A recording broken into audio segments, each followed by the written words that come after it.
Now I'm going to jump over to existing ones,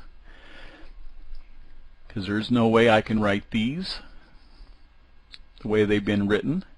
This is one that's in our software already of Steve Palmquist. Strong money flow stocks. Basically, he's got a positive 10-day money flow if slope is very simple. The slope of the money flow for over the last 10 days has to be greater than 0. In a slope, that's all you use is greater than or less than 0. So if you want to slope up, it's greater than 0. Slope down is less than 0. That's all slope is. You can even have a slope of your own indicators. So he's created two: positive 10-day money flow if the slope for 10-day money flow is greater than 0 or up, and the same for the 20-day. Strong money flow if he combined the two. They've got to meet both the 10 and the 20-day money flow.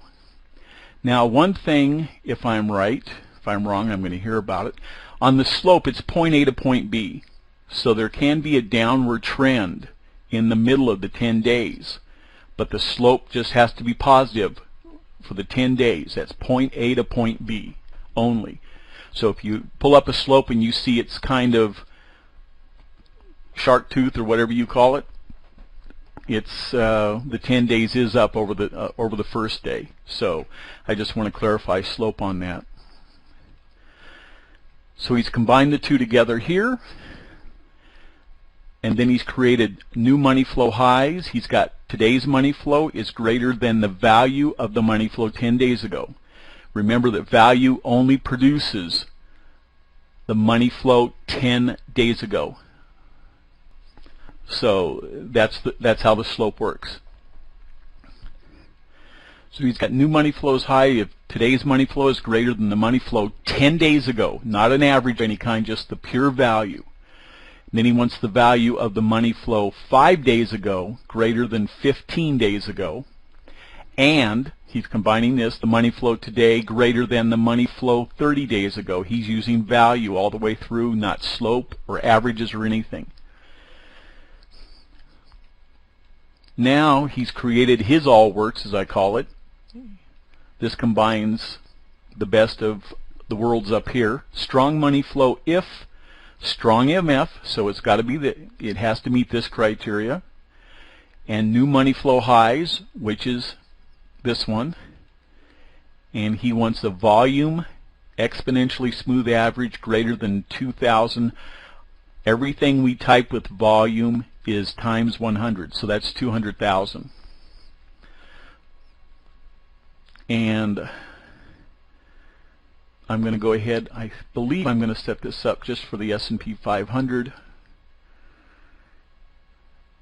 If you click on the date up top, I always select today's date, even if I don't have data for it, and then I can just easily go back to the day I do. And I think my last day on this computer was the 8th.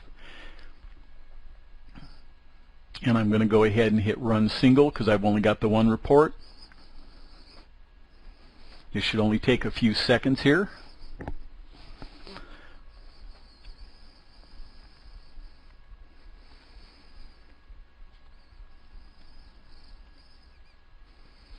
And I'll quit it anyway, that takes too long. I'm too impatient. I've already created a back test for this, and I just wanted to go over that a little bit. If a back test has already been created, the A+ button below Edit, Test View, will be bold. If that's gray, then New Back Test under Report will be bold. I wish we just had a back test button, period, but that's what they have in there right now. So I ran this earlier, so that's why this is grayed out. So I come over here, or I can go to View and Test View, but this is the same thing. This is what I ran it on before. I just did a long entry by long. I just did it back 24 months. Current date back in back testing parameters only goes up to 48 months. Any more than that, you have to select test from, and you can go back as far as you want, 10 years, whatever. You just have to do date to date. Pricing. I actually had someone call yesterday. Instead of going with the in the back test defaulting to the next period open, they want today's close and today's open. And I actually had someone send me one that I don't know how it worked, but they even used a moving average. But I've always, just for test purposes, just default to the next period open. If you've run it once and are not satisfied with the results, a lot of times people just come back here and change the exit strategies. A lot of people prefer to write their own exit strategy. I'll show one in a minute that's got a good one. But you can exit after so many periods on a rule, like closes greater than or equal to the previous close times 90% or something. You can set up a simple trailing stop. You can set it up to protect 80% of your capital and or protect 80% of your profit above 5%, which is, you'll probably get your best results with those. Evaluate for a flat amount of periods means it will, if I go 3, it'll exit in 3 periods, period. That's all it does. Very few people use that one. Oh.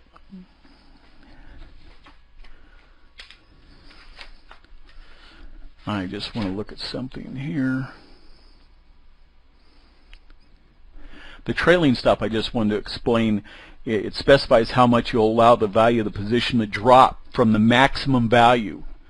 So if your portfolio is increased, it will only, the trailing stop is set for the highest value. So if you go from 100 to 130,000, it's going to protect 80% of the highest amount.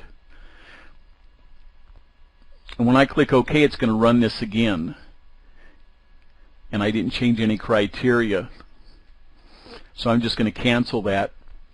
And running this on 2 years as of last Monday, number of trades and tests was 3,000, 2,700 plus winners, almost 300 losers, 3 neutral.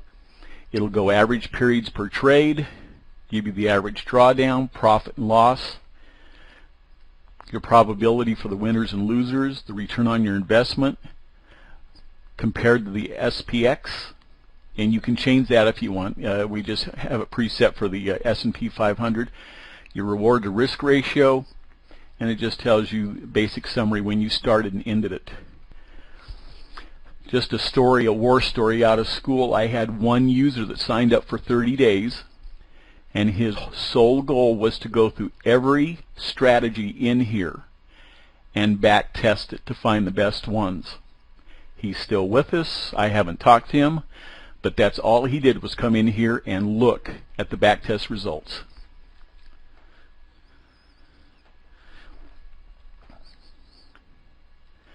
I'm going to go to, I think it's the 5-day momentum buy.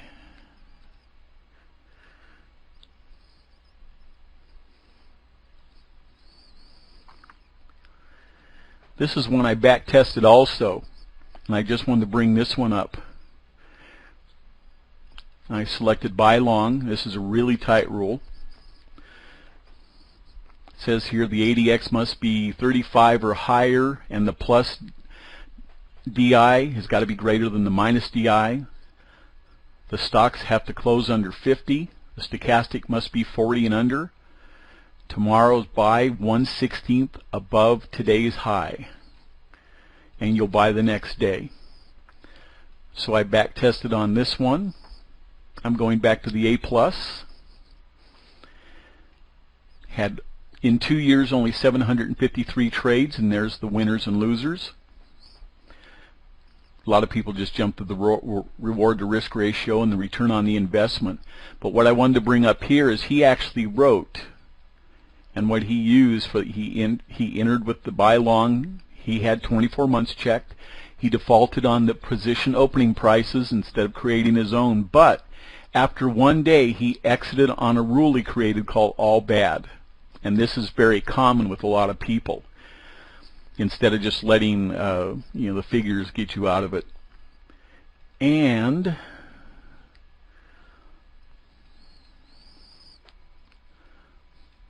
all bad is close is less than the open,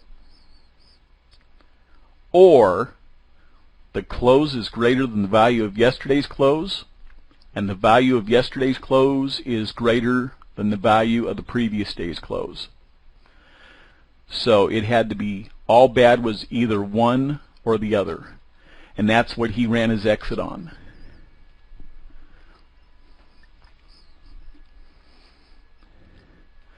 And every one of these I'm showing you today are in our library there. It seems like I had one other one. Oh, I was going to look at just one other, just for information.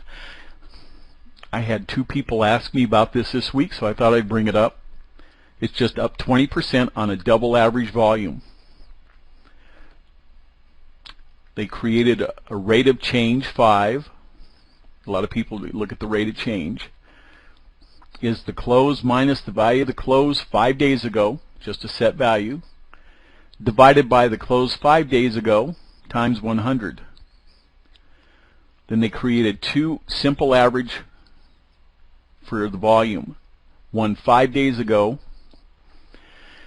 and one 60 days ago, but going back 5 days ago.